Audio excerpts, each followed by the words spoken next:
To begin our perfect squares square, we're actually going to start with one of our colors. It doesn't really matter which one. I'm just using blue for this demonstration.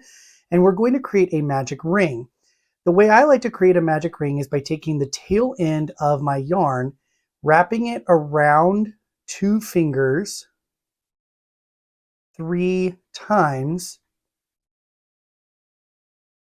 and grasping it just to hold these 3 strands. Now, it's important that you make sure that the one that you are, the tail end is going away from your fingers. So that way when you put your hook in, it's going to be going in the opposite direction. So my tail end was going to the right here, and my hook is going to go to the left. If you're left-handed, you do the opposite. So I'm going to put my hook underneath these first 2 strands. Then I'm going to grab that 3rd strand of yarn and just pull it through like so.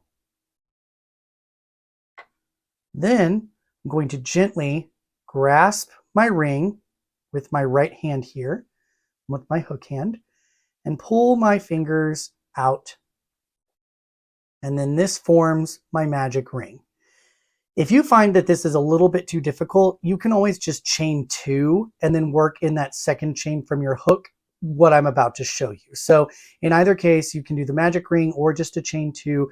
The chain 2 I just find is a little looser, so this just allows me to tighten that corner a bit more. So that's why I prefer to go with the magic ring. But once you have your start, I'm going to go ahead and chain 1 here just to secure my ring. Inside my ring, or inside of your chain 2, I'm then going to work a half double crochet. So yarn over, insert my hook into my ring, yarn over and pull up a loop, then yarn over and pull through all 3. That is row 1, is just a single stitch. To do row 2, we're actually going to do an increase. So we're going to turn our work, and then we can find that when we did the half double crochet, when we do our yarn over, it creates this extra loop right here. That is called the 3rd loop. And we're going to be working into that one instead of into these top 2 loops like we normally would when we work a crochet stitch. So to work into these 3 loops, I'm going to first start by chaining 1.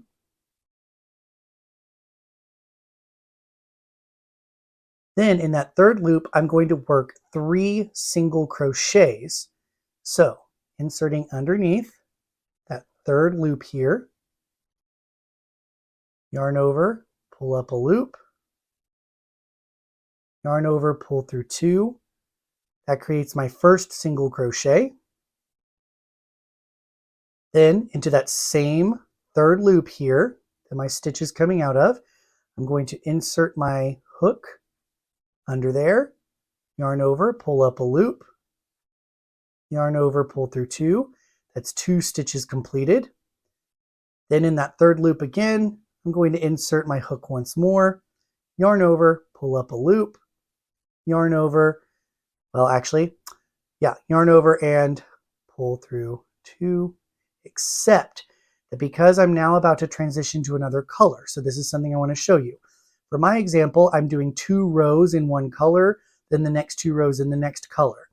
In crochet, because this final loop is going to be what's part of the stitch above, we want this part to be the same color as the next row.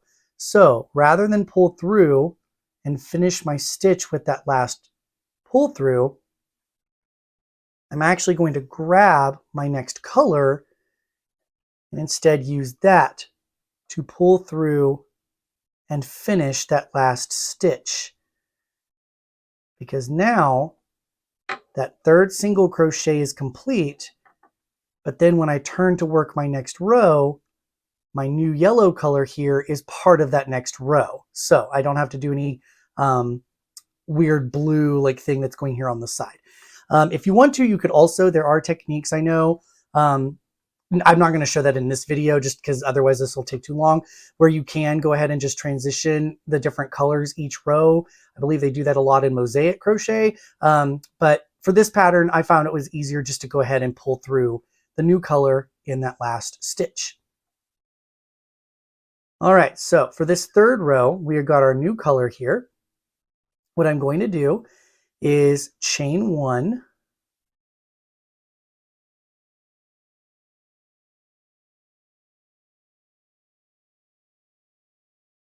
then I'm going to be working half double crochets in the back loops of the stitches of the previous row.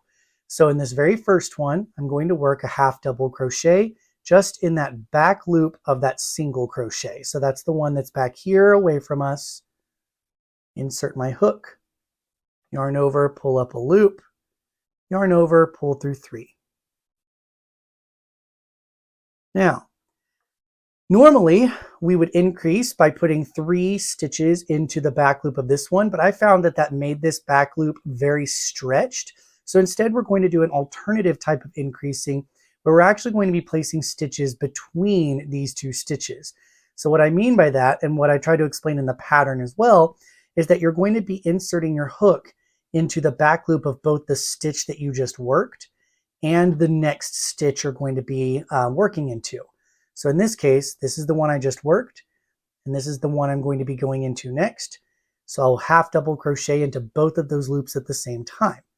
So to do that, I will yarn over, insert my hook through the loop of the stitch I just worked into, and the back loop of the stitch after that. So that's going to be that corner stitch. Once I have my hook through both of those loops, I will yarn over and pull through both of them at the same time. Then I will yarn over and pull through all 3. So that's the first stitch of my increase in this corner.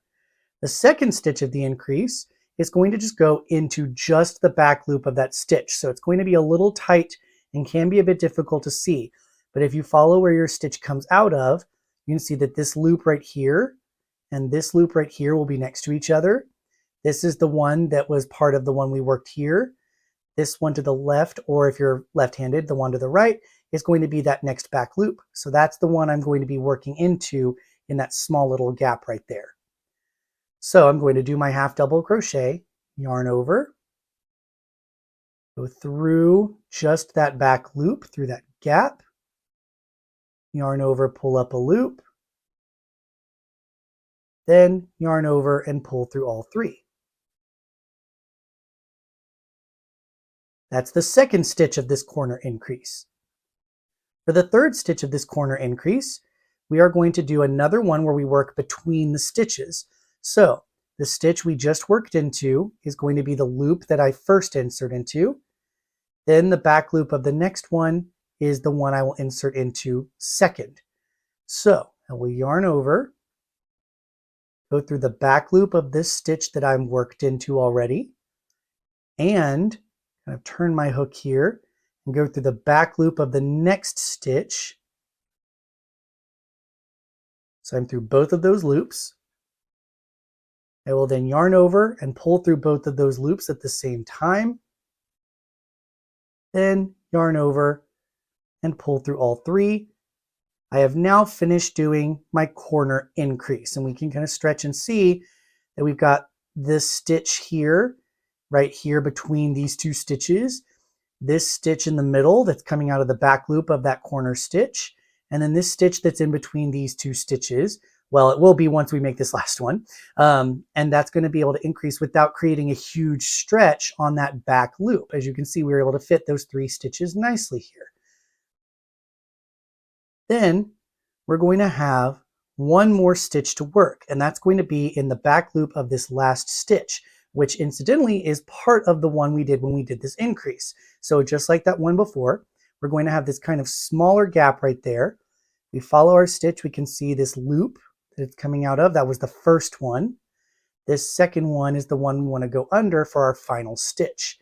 So we're going to yarn over, go in between these 2 loops here, yarn over, pull up a loop, yarn over, pull through all 3, and now I'm finished with row 3. And if we count, we will see 1, 2, 3, 4, 5 stitches. In the previous row, we had 3 stitches. In the previous row from that, we had the 1 stitch. So it went from 1, 3, 5. And so it's counting up by odd numbers. So the next row, we're going to increase it up to 7 stitches. And we're going to note that this middle stitch here is going to be the corner where we're going to work our increase. So for this next row, I'm going to go ahead and turn my work. I'm going to chain 1. And then we're going to be repeating what we did down here when we worked into the 3rd loops.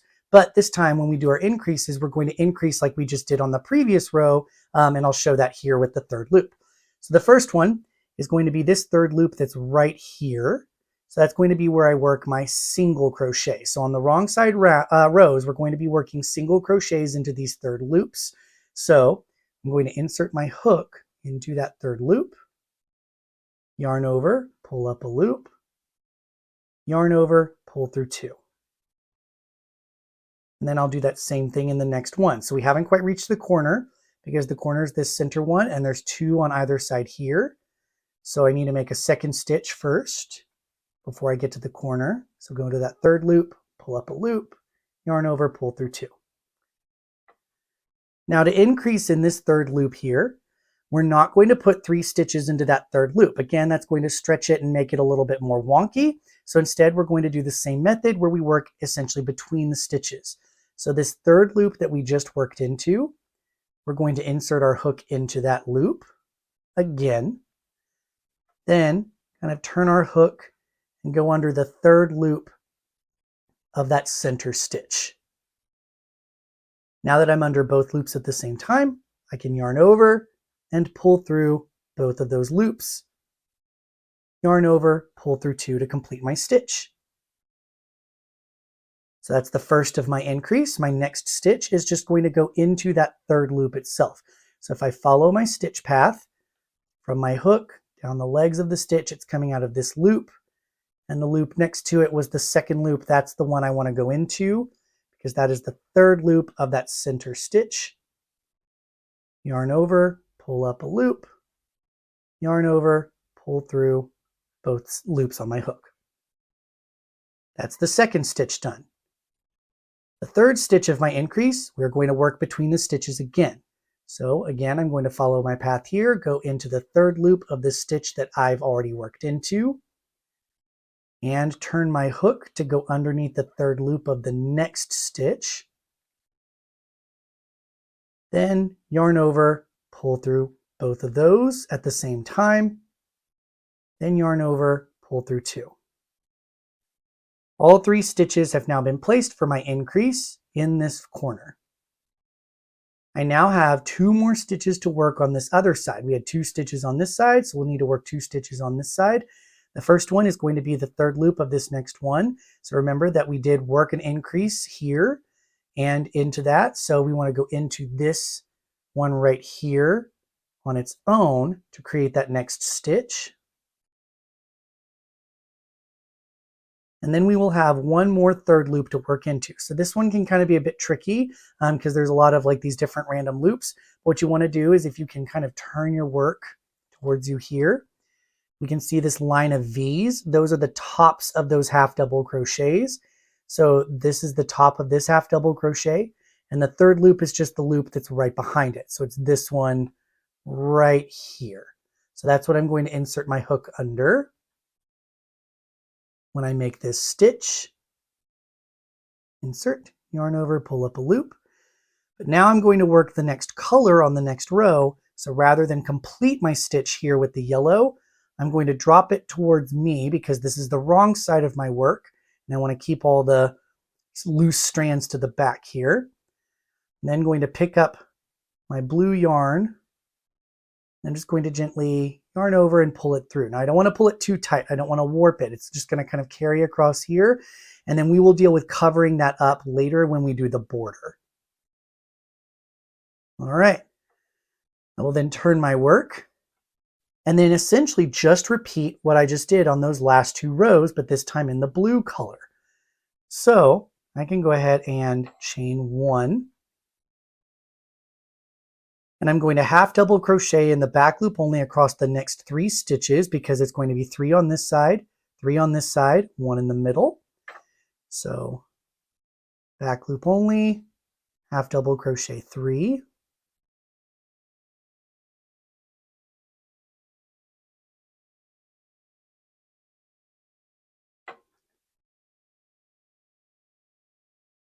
Then when I reach this corner, I need to do my increase. So I'm going to insert my hook in between these stitches, going through their back loops at the same time.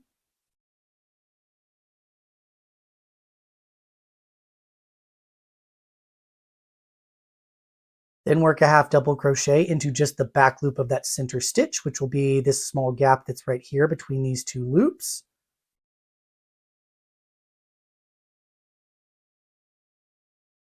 Then work the 3rd stitch of my increase between this stitch and the one next to it. So I'll go through the one we just went into and the back loop of the next one. Pull up my loop and finish my stitch. And now that my increase is done in the corner, I can just finish by working half double crochet in these last 3 stitches. So yarn over, go into that little gap of this back loop stitch here, then into all the back loops across.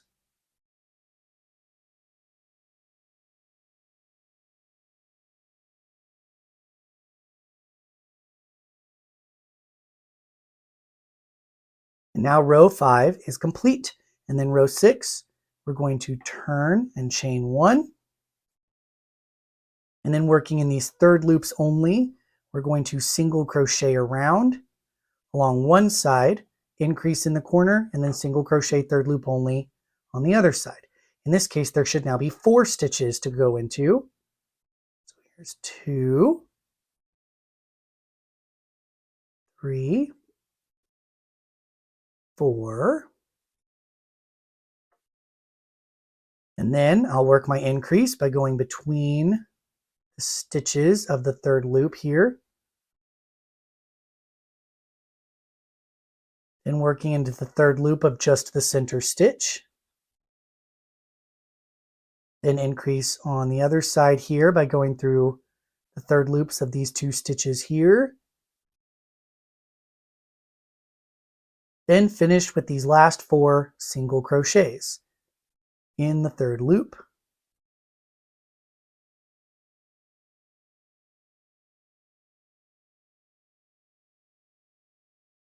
Making sure I'm working in that actual 3rd loop here.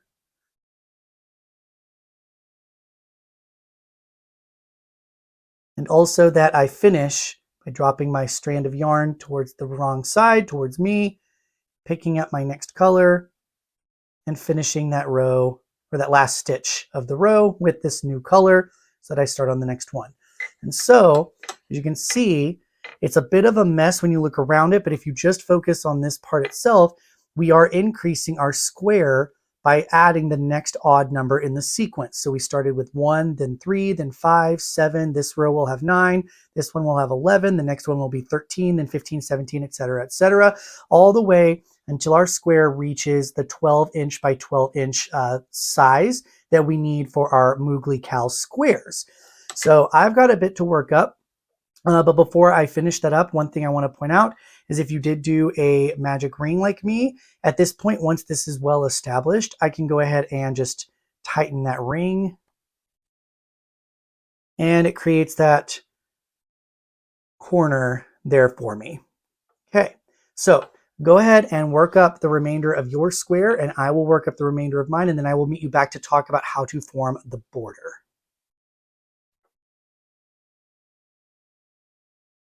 I have now worked up my square to be about 12 inches by 12 inches. If I were to kind of stretch it into a blocking position, you can see here that that's what the right side is and everything like that. Ah, just looks so good. And now I'm ready to begin the border. So the thing about the border is that it doesn't really matter what color you make it. What I just did is I basically was like, okay, well, my last color I used was yellow. So I'm going to start the border using the opposite color. So I'm going to use blue. You could continue if you wanted to. I just like the way that the contrast looks to really make the border stand out. But in either case, whatever color you choose to do your border, you're going to work it the same way. You're going to fasten off any colors you're not using anymore. And just using the color you're using for your border, you're going to chain one, and then you're going to turn your work to where the right side is facing. Then all we're doing is basically just placing a single crochet in every stitch across. So we're not working into any back loops or third loops or anything special like that. This is just a simple single crochet into our stitches. Now there are going to be a couple of places where it's going to be a little different, so I'll show you those. Here in the corner when we do our little increasing pattern, I'm going to show you what to do when I get to that part. Then what to do when we get to the end here, we need to turn and start working to the sides of the rows, the corner that we get to down here, and then working in the sides of the rows all the way back. So I'm just going to work my single crochets across, and I'll meet you back to talk first about the increase in the corner. All right, I've worked now to where I'm almost to my corner stitch here. I still have one more stitch left, so I'm going to go ahead and work that regular single crochet. But then to do my increasing, what I'm going to do is instead of doing the into the back loop sharing thing, try to squeeze it between, I'm just going to do a normal work 3 single crochets into this stitch, just because then the legs of our single crochets here are more consistent and we don't have any that just kind of disappear into the background there. So to do 3 single crochets into this stitch, I'm just going to insert my hook, pull up a loop, yarn over, pull through 2, then in the same stitch, insert, pull up a loop, yarn over, pull through 2, then in the same stitch again, insert, pull up a stitch, or pull up a loop, yarn over, pull through 2. And then that should just round that corner nicely like that. Then I'm able to continue working a single crochet into every stitch across. All right, there we go. Now that we're done with that corner, I'm going to finish working up down this side of my square, and then I'll meet you back to talk to you about what to do at this corner.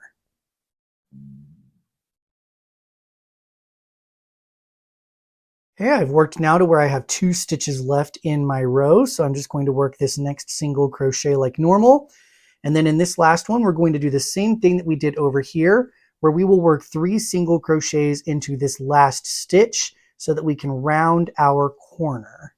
So there's 1, 2, 3. Now what we're going to do is turn our work so that we now see the sides of our rows.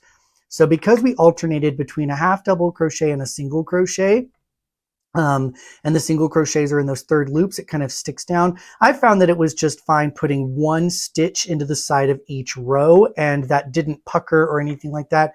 And it felt like it was just the right amount of stitches. So in the sides of the rows, because I did mine in these stripes, each one of these is 2 rows. So I just kind of find a place randomly where I can insert my hook like that. Pull up my loop, yarn over, pull through 2 to complete my single crochet. Then in the next one, just insert my hook into the side of that row.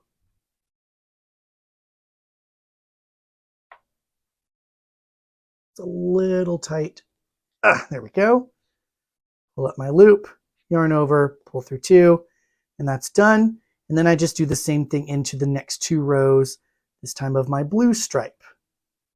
So just insert into the side of this one, then into the side of this one. And then do that again into the next one. Insert into the side of the next row,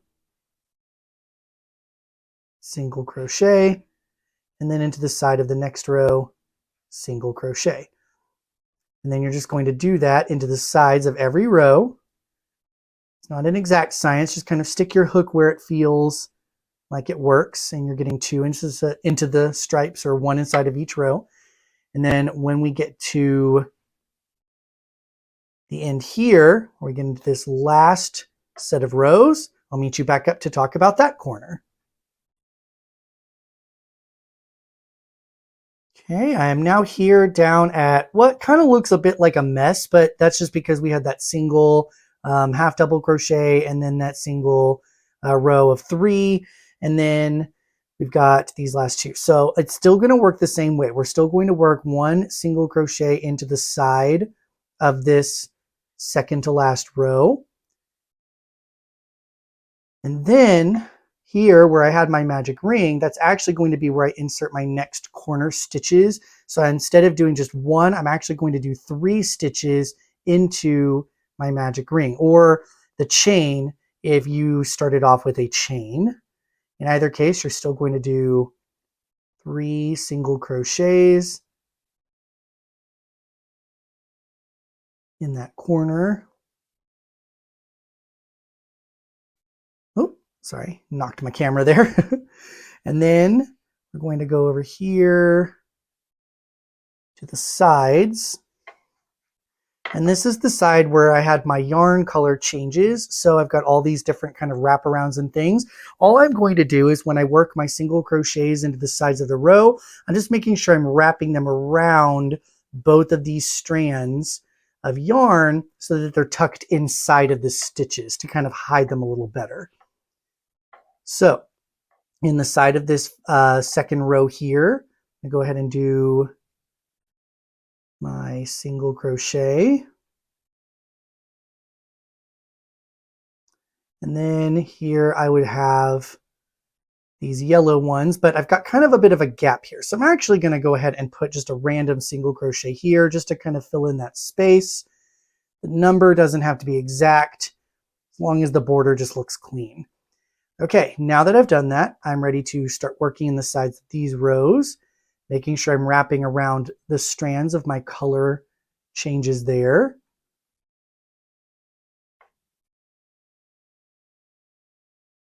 And we can see that while we had the yellow and the blue kind of wrapped around each other, now that I've got my single crochets around them, it does tuck them and hide them pretty well. And then I go into the next one. I go to my blue rows here.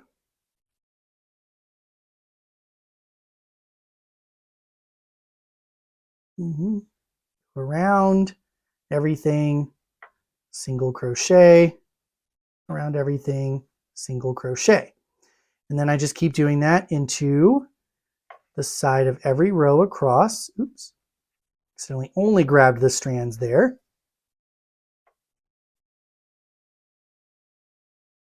And there we go. Now that you know how to do that, the only thing left is what to do when we get to the very end here. So I'm going to go ahead and work along the sides of my square here, and then show you what to do when you get to the final part and how we finish.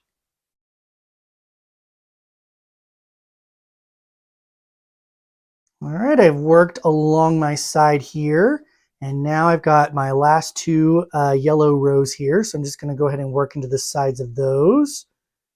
Even make sure I'm wrapping it around my loose end there. Okay. And now we're going to find that we've reached where we worked our first single crochet right here. So I'm going to actually work 2 single crochets because we've already got 1 in this stitch, but if I do 2 more, that gives me a total of 3. So that matches well where I put 3 stitches in the corners of all these other ones. I'll have a total of 3 stitches in this one as well. So I'm going to go ahead and just work 2 stitches into that final corner. And then I'm going to slip stitch into the top of this first stitch to join it.